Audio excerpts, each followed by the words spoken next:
Avvalo assalomu alaykum shahrbandoni Cumhuriyeti Tacikistan.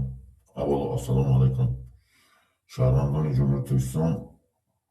Tamom kuchli jomei shahrbandi. muhojiron, mukholifon, muborizon, از منصبداری عادی تا منصبداری بلندپایه آزادیخواه. امروز همین minnetdاری خود را به پرزیدنت ترکیه رجب طیب اردوگان که همین یکی از برادران ما را که آزاد کردن عبدالرحمن همون را بیان میکنم کороtka, ясно, четко و تمام.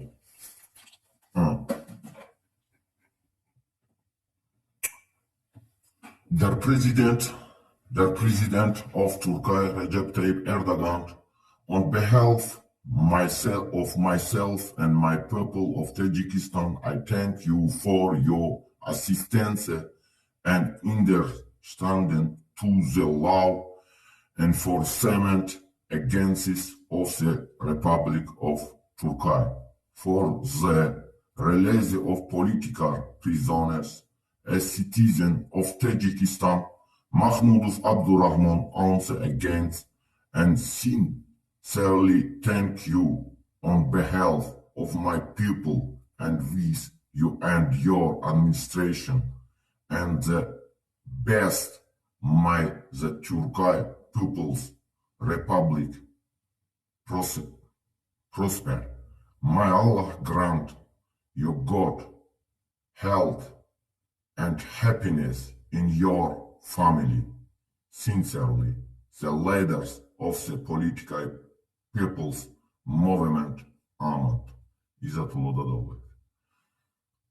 Sehr geehrter Präsident der Türkei Rajab Toyib Erdogan, im Namen von mir und meinem Volk in Tadschikistan danke ich der Strafverfolgung Gerichtsbehörden der Republik Türkei für ihre Unterstützung und ihr Verständnis für die Freilassung eines politischen Gefangenen, eines Bürgers von Tadschikistan, Mahmudov Abdurakhmon.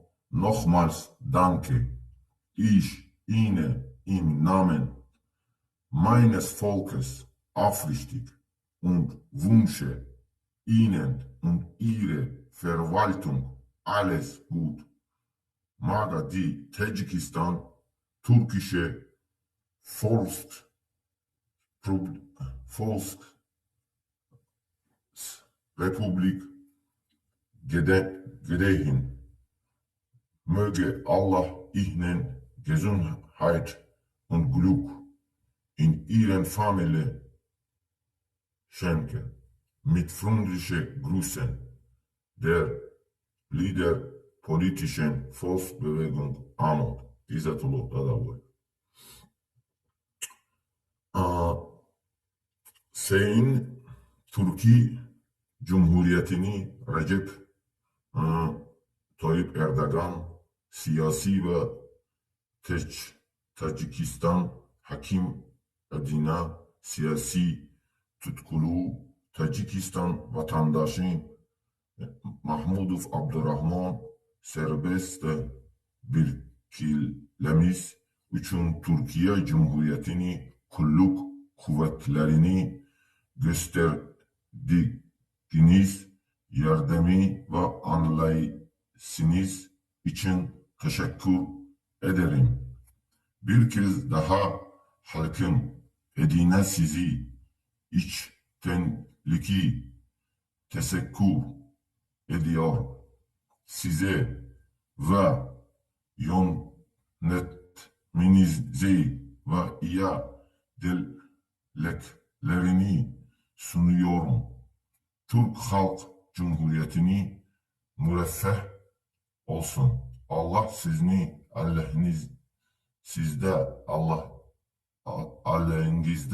sizde ve mutluluk versin. Sevgiler nemi Siyasi Halk Hareketi AMOT in lideri. Многоуважаемый президент Турции Раджаб Тоyib Erdogan, я от имени себя и своего народа Таджикистана благодарю вас за ваше содействие и понимание правоохранительные органы Турецкой Республики для освобождения политически заключенного гражданина Таджикистана Mahmudov Abdurakhmona. Я еще раз искренне благодарю от имени своего народа и желаю вам и вашей администрации всего наилучшего. Пусть процветает Турецкая Народная Республика. Даст Аллах Вам крепкого здоровья и счастья в семье. С уважением, лидер Политической Народной Движение АМОТ Изатулло Дадабоев. Мухтарам Президенти Туркия Рajab Toyib Erdogan, аз номи худам ва мардуми Тоҷикистон ба шумо барои кӯмак ва фаҳмиши шумо ва мақомоти ҳифзи ҳуқуқи Ҷумҳурии Туркия барои озодии маҳбуси сиёсӣ шаҳрванди Тоҷикистон Mahmudov Abdurakhmon изҳори сипос менамоям. бори дигар аз номи халқи худ ба шумо самимона ташаккур гуфта ба шумо ва маъмурияти шумо барори кор орзу менамоям. бигзор Республики Халқи Туркия гулгул шукуфад. Аллоҳ ба шумо саломатӣ ва дар оилатон хушбахтӣ ато фармояд. бо эҳтиром роҳбари ҳаракати сиёсӣ ҳарми мардуми озодихоҳи Тоҷикистон партизанон. барои ҳамин мардум бародари мо Абдурахмон озод шудааст. ҳабо дар каналҳо гап мезанад, суҳбат мекунад, бо мефаҳмад.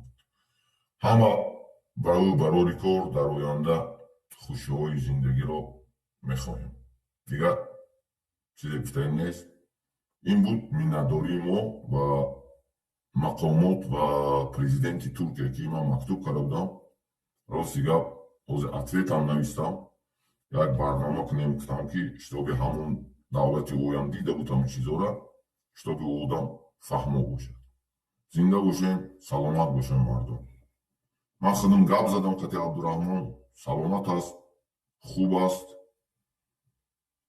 саломпеши фарзандош ва оилаш ва ҳамаш хуб. барои ҳамин партизан шавем, ягон айни ҳол, ягон байни якдигар бояд иғвоандозӣ набошад, байни якдигар намедонам теша ба решаи худ задан набошад. танҳо интизор мешем ҳам одамое ки ҳастанд, ҳамон тарафҳо чӣ қароре қабул мекунанд. мо тарафдор канали фридом гуфтагием нейтрални тамоми чӣ обеспечит мекунанд барои суҳбатҳошон. зиндаву саломат бошен, сарбаланд бошен.